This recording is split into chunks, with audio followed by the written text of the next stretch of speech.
Welcome back to another video. In this video, we're going to be talking about the role of fats with your metabolism. So if you're interested, definitely stick around.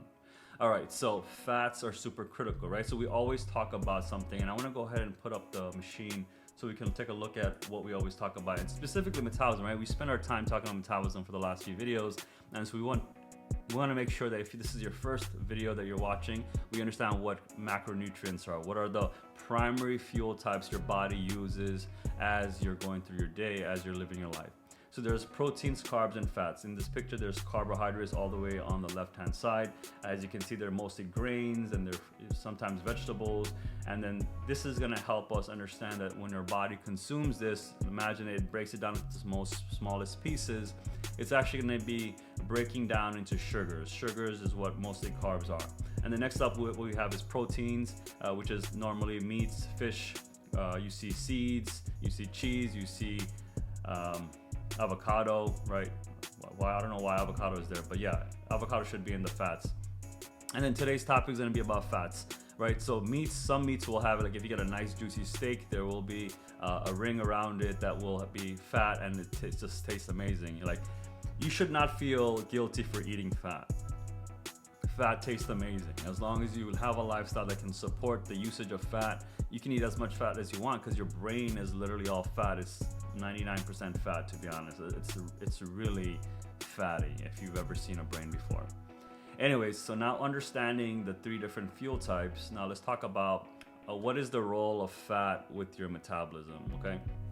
So at the end of the day, everyone, let's just fast forward time of humanity, right? So as humanity was traveling through time, humanity went through famines, wars, earth events, earthquakes and disasters and whatnot. And so as a result of that, food wasn't always abundant like it is today. Like if I say I'm hungry, in 2 seconds I can go into my fridge and get something to eat. If I'm hungry, in 1 minute I can walk to the corner store and buy myself food. If I'm hungry, in 30 seconds I can order something on Uber Eats and it'll come delivered to me with my food. Do you realize that? How powerful we've become? Each one of us have become super sorcerers. We've become sorcerers in getting food whenever we want. And as a result of that, we've unknowingly, unconsciously have become sick. Because when you when you open the floodgates for your ability to consume, you will never stop. Because understand this, right? When we're in that time period where we had those famines, natural disasters, etc., we didn't have access to food, so we made it so that as we evolved, as we had more and more children through time, those children had more children, those children had more children. We have encoded within us, hard encoded, that when we get food, we will get a dopamine hit. We will feel good. We want to reward this behavior of getting food. And that's what we've been doing. That's what we've been doing for a while now, right? So we've been rewarding ourselves every single time that we're hungry or sad or emotional. We've been triggering our body to always leverage food as pleasure. Remember, there's always pain or pleasure. Food eventually becomes pain in the future if you continuously use it for pleasure. But in our situation, that's what ended up happening. And so as a result of that, it has become very addicting for us to continuously eat. And so now when you are eating food that is super duper yummy but also ultra processed, your body decides, you know what, like there's just too much energy here. We're not doing anything because you're pretty stationary, you're not active, you don't have an active lifestyle. So why even bother with this extra energy? So what does it do? It shifts the pathway from energy usage to energy storage, because again, those famines and natural disasters in the past, we needed a way to also save energy.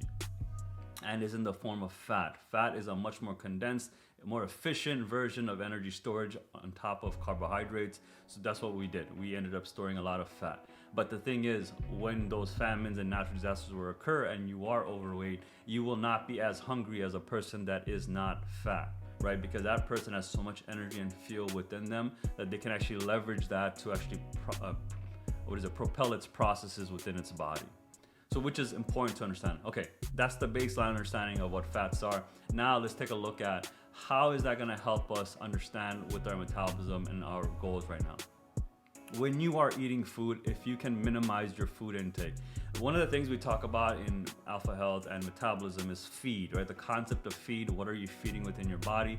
If you are overweight, more than likely when you join the program, you are overweight. What we want to do is first make you aware of what food is, just like this video. You'll probably watch this video for all I know.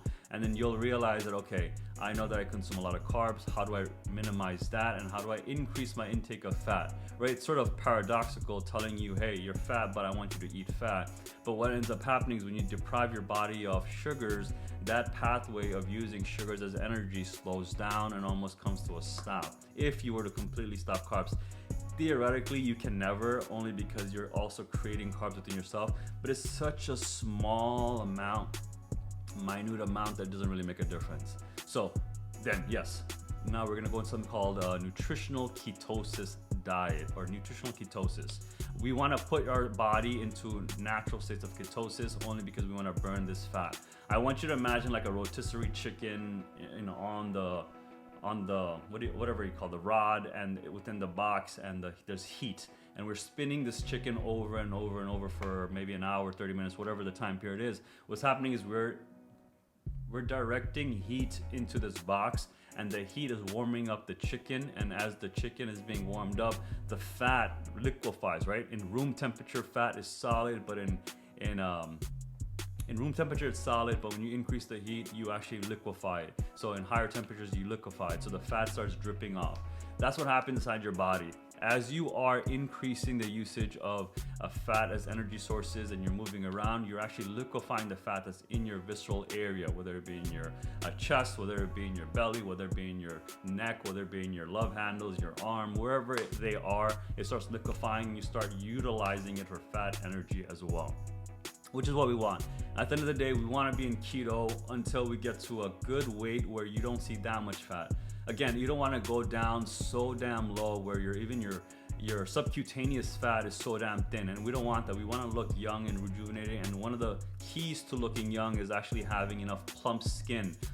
Skin right below it has subdermal fat, and we don't want to lose that fat. All fat's not bad. We need fat in our body. Okay. With that being said, guys, hopefully you understand now what fat is, how it relates to your metabolism, how important it is. We should all understand the beauty of fat as well. And if you like this video, definitely give me a like and let me know what you liked about it. If you did not like it, dislike it, and let me know what you did not dislike, what you disliked about it. And subscribe if you haven't already. I will see you in the next one. Take care. Bye.